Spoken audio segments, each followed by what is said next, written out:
Hello, my name is Charmaine Malik and I'm a trustee at the Royal Humane Society. It has been a privilege to be part of a charity that recognises brave and selfless people, those who put others before themselves without regard to their own safety.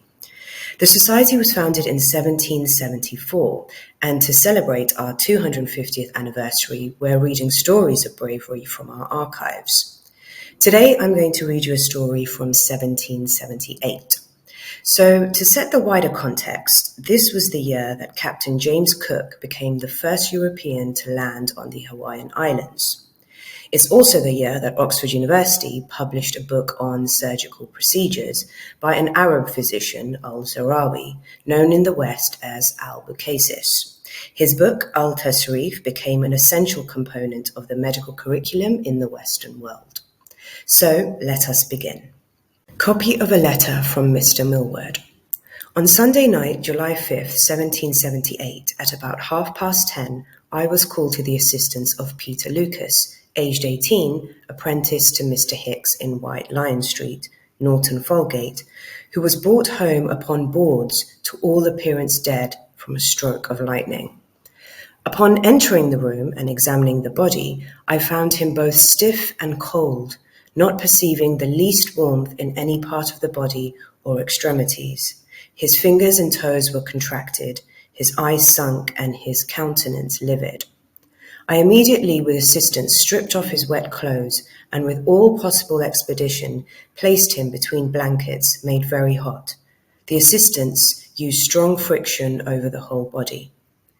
During this, I made a very large orifice in the basilic vein and procured by slow degrees near 12 ounces of blood.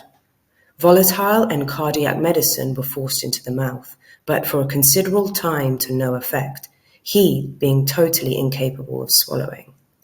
Large blistering plasters were applied to the whole spine of the back and to both the feet.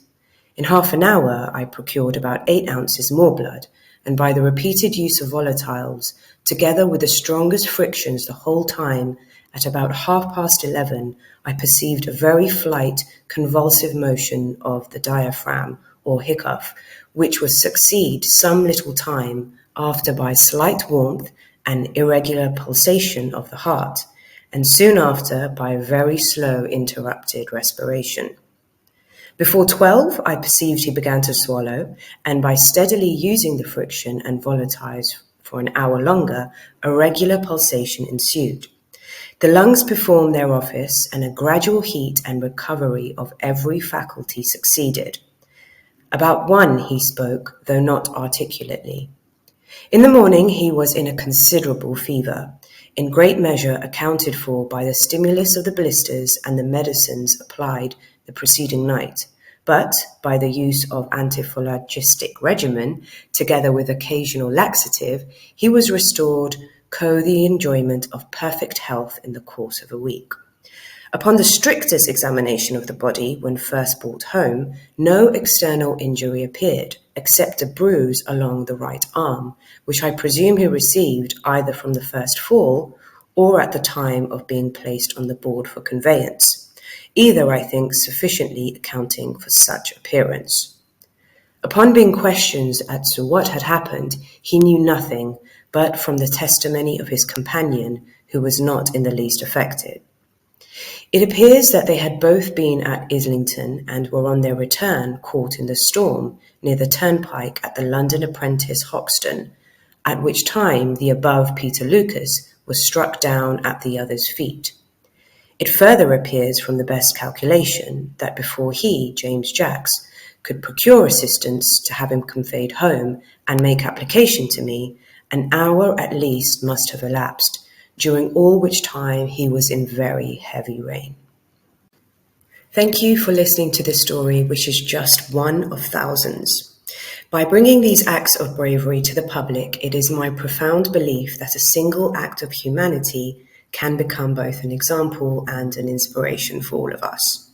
As a charity, we rely entirely on donations. So one of the ways you can support our mission is by joining us as a governor in our 250th year.